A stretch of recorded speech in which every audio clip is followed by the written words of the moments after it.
In life, each and every person has several roles he or she fulfills.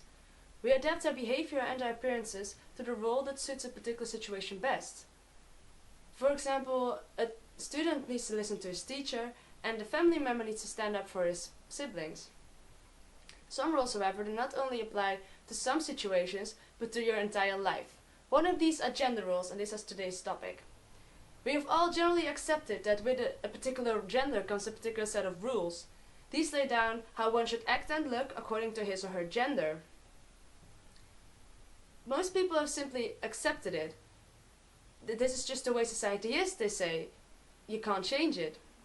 These are two sentences that have been used way too much. Simply because we assume that something is natural and unchangeable doesn't mean it is.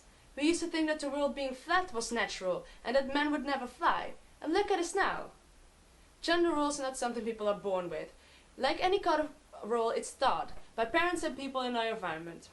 It begins with birth and develops through four major elements: education, peer groups, mass media, and family. These four combined form our society. We can directly influence family and peer groups because we're all part of those in one way or another. Education and mass media can also be influenced, but in an indirect way.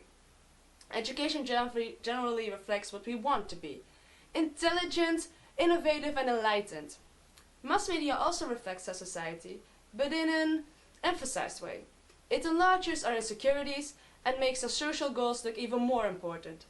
Behavior matching different roles, including gender roles, gets portrayed as the way to live your life.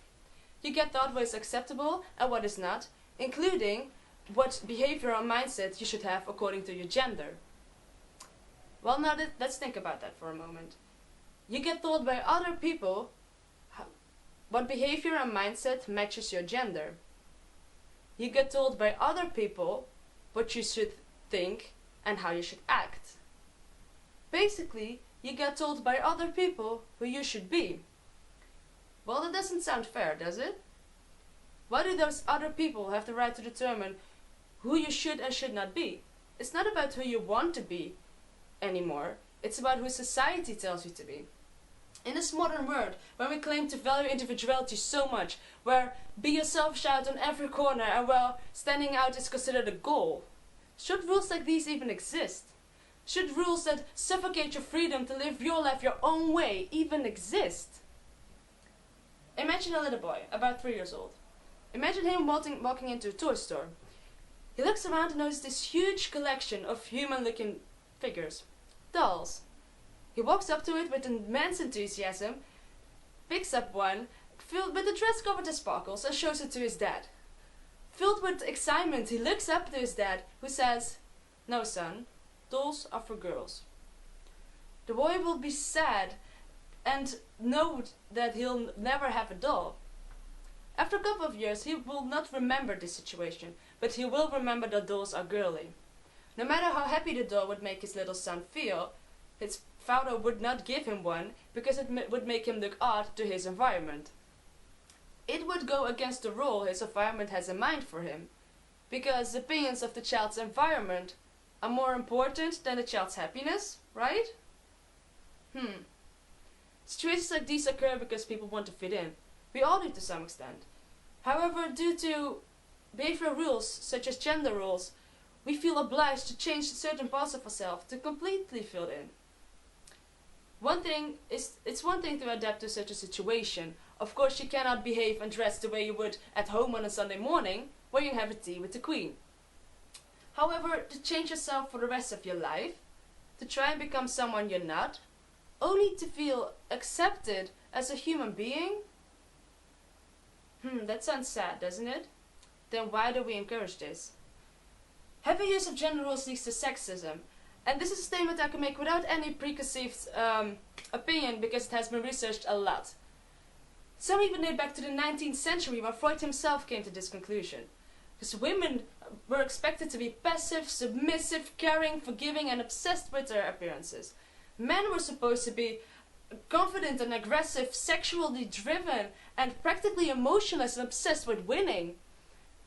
It's stereotypical and completely unfair to expect all of this from all women and all men at all times. Yes, of men too. When talking about sexism, we tend to focus on the female side of it. However, just as gender roles apply to every gender, sexism applies to the opposite sex too. Gender roles influence male lives just as much as they do those of women, and true, the ways in which women are damaged by sexism, it's much more grotesque, from economic inequality to literal and physical abuse. However, this does not mean that the male side of the matter can be put off as inferior. Also, LGBT people struggle with these problems. Gender roles become a fake concept for them. They get punished by it, by the environment, from being criticized to being killed. In the first 3 months of this year alone, 14 LGBT people have been killed simply for being who they were. When we hear the word sexism or discrimination, we all know it's wrong, yet we do nothing to fight it. From this moment on, we should. We've all come across these kinds of situations, from the little boy to the LGBT violence. Far too often we have blamed society. We cannot blame society anymore because we are society. This means that in one way or another, whether it's big or small, we can influence society and we can influence the mindsets of the people around us. Together we create the world we live in, and together we can change its direction. Thank you very much for listening.